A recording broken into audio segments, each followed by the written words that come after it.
ವೃಶ್ಚಿಕ ರಾಶಿಯವರು ಏನು ಹೇಳೋದು ವೃಶ್ಚಿಕ ರಾಶಿಯವರಿಗೆ ಪಾಪ ಪಾಪ ಅನ್ನೋದ್ರಲ್ಲೇ ಆಯ್ತು. ಅವ್ರಿಗಂತೂ ಈ ಕಡೆ ಅರ್ಧಾಷ್ಟಮ ಶನಿ ಮುಗಿದು ಪಂಚಮ ಶನಿ ಶುರುವಾಯಿತು. 5ನೇ ಮನೆ ಶನಿ ಕಳೆದ 3-4 ವರ್ಷದಿಂದ ಶನಿ ಕಾಟ ಅವರಿಗೆ. 4 ವರ್ಷದಿಂದ ಶನಿ ಕಾಟ.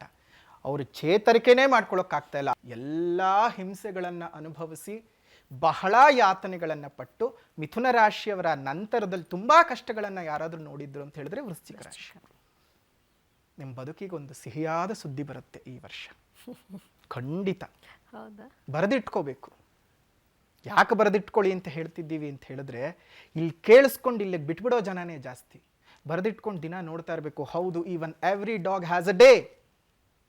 ಅಂಥದ್ರಲ್ಲಿ ನೀನು ಹ್ಯೂಮನ್, ನೀನು ಮನುಷ್ಯ, ನಿನಗೆ ದಿನ ಬಂದೇ ಬರುತ್ತೆ.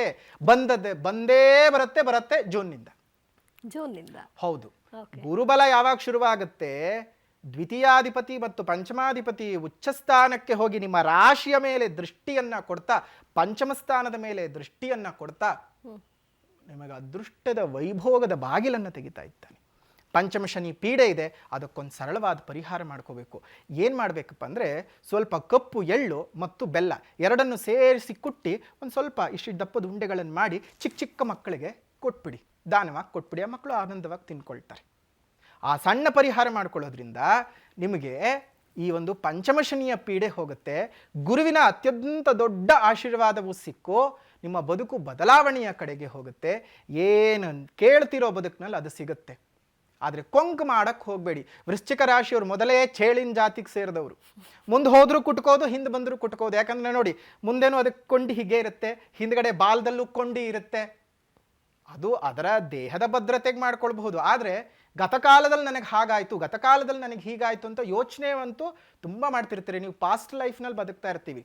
ಆ ಥರ ಬದುಕಕ್ಕೆ ಹೋಗಬೇಡಿ. ಪ್ರೆಸೆಂಟ್ನಲ್ಲಿ ಬದುಕಿ. ಪ್ರಸ್ತುತ ಬದುಕಿನಲ್ಲಿ ನಾವು ಬದುಕ್ತಾ ಹೋಗಬೇಕು. ಈ ವರ್ಷ ನಿಮ್ಮ ಜೀವನದಲ್ಲಿ ವೈಭೋಗದ ಜೀವನ ಇದೆ. ಅದೇ ರೀತಿಯಾಗಿ ಈ ಒಂದು ನಮ್ಮ ವೃಶ್ಚಿಕ ರಾಶಿಯವರಿಗೆ ಆದಾಯ ಜಾಸ್ತಿ ಆಗ್ತಾ ಹೋಗುತ್ತೆ, ಖರ್ಚುಗಳು ಕಡಿಮೆ ಆಗುತ್ತೆ.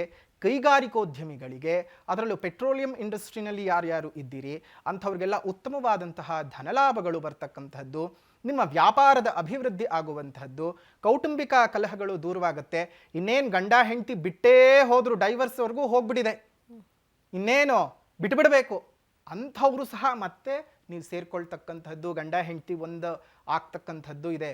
ಇದು ಅದೆಷ್ಟೋ ಜನರಿಗೆ ಒಳ್ಳೆ ವಿಚಾರನೂ ಹೌದು, ಎಷ್ಟೋ ಜನರಿಗೆ ಕೆಟ್ಟ ವಿಚಾರನೂ ಹೌದು. ನಿಮ್ಮ ಬುದ್ಧಿಯ ಅನುಸಾರ ನೋಡಿ. ಜೀವನದಲ್ಲಿ ಸಂಗಾತಿ ಆಯ್ಕೆ ಒಂದು ಬಾರಿ ಆಗಬೇಕು.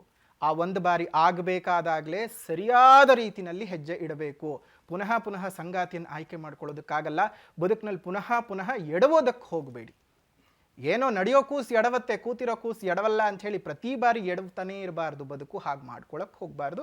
ಸ್ವಲ್ಪ ಜಾಗ್ರತೆಯಾಗಿರಿ. ವಿದ್ಯಾರ್ಥಿಗಳಿಗೆ ವಿದ್ಯೆನಲ್ಲಿ ಬಹಳ ಶುಭ. ಅದರಲ್ಲೂ ಈ ಒಂದು SLC ಎಕ್ಸಾಮ್ ಎಲ್ಲ ಬರ್ತಿದೆಯಲ್ಲ, ಅಂತಹ ವಿದ್ಯಾರ್ಥಿಗಳಿಗೆ ತುಂಬ ಒಳ್ಳೆ ರೀತಿಯಲ್ಲಿ ರಿಸಲ್ಟ್ಗಳು ಬರ್ತಕ್ಕಂಥದ್ದು. ಒಳ್ಳೆ ರೀತಿಯಾಗಿ ಇಂಜಿನಿಯರಿಂಗು ಮತ್ತು ಮೆಡಿಕಲ್ ವಿದ್ಯಾರ್ಥಿಗಳಿಗೆ ತುಂಬ ಚೆನ್ನಾಗಿರ್ತಕ್ಕಂತಹ ಜೀವನ ಸಿಗ್ತಕ್ಕಂಥದ್ದು. ನಿರುದ್ಯೋಗಿಗಳಿಗೆ ಉತ್ತಮವಾದ ಉದ್ಯೋಗದ ಪ್ರಾಪ್ತಿಯ ಯೋಗಗಳು ಒಳ್ಳೆ ಚೆನ್ನಾಗಿದೆ. ಈ ಒಂದು ವರ್ಷದಲ್ಲಿ ಪರಾಭವನಾಮ ಸಂವತ್ಸರದಲ್ಲಿ ನಿಮ್ಮ ಕಷ್ಟಗಳಿಗೆ ಪರಾಭವಗಳಾಗ್ತದೆ, ನಷ್ಟಗಳಿಗೆ ಪರಾಭವಗಳಾಗುತ್ತೆ, ಆರೋಗ್ಯದಲ್ಲಿ ಅಭಿವೃದ್ಧಿ ಉಂಟಾಗುತ್ತೆ. ನೆಮ್ಮದಿ ಅನ್ನುವಂಥದ್ದು ಒಂದು ಸ್ವಲ್ಪ ಮಟ್ಟಕ್ಕೆ ನಿಮಗೆ ಸಿಕ್ಕೋ ಒಂದಿಷ್ಟು ನೆಮ್ಮದಿಯಾಗಿ ಬದುಕ್ತೀರಾ. ಶುಭವಾಗಲಿ. ಅದೇ ರೀತಿಯಾಗಿ ಪರಿಹಾರ ಮಾಡಿಕೊಳ್ಳಬೇಕಲ್ವಾ. ಓಂ ಭೌಮಾಯ ನಮಃ, ಓಂ ಭೌಮಾಯ ನಮಃ ಈ ಒಂದು ಮಂತ್ರವನ್ನು ಪಶ್ಚಿಮಕ್ಕೆ ಅಭಿಮುಖವಾಗಿ ಪ್ರತಿದಿನ ಬೆಳಗ್ಗೆ 5 ಗಂಟೆಗೆ 5ರಿಂದ 5:30 ಈ ಸಮಯದಲ್ಲಿ 108 ಬಾರಿ ಪಠಣವನ್ನು ಮಾಡ್ತಾ ಬನ್ನಿ. ಎಲ್ಲವೂ ಸಹ ಶುಭವಾಗುತ್ತೆ. ಒಳ್ಳೆಯದಾಗಲಿ.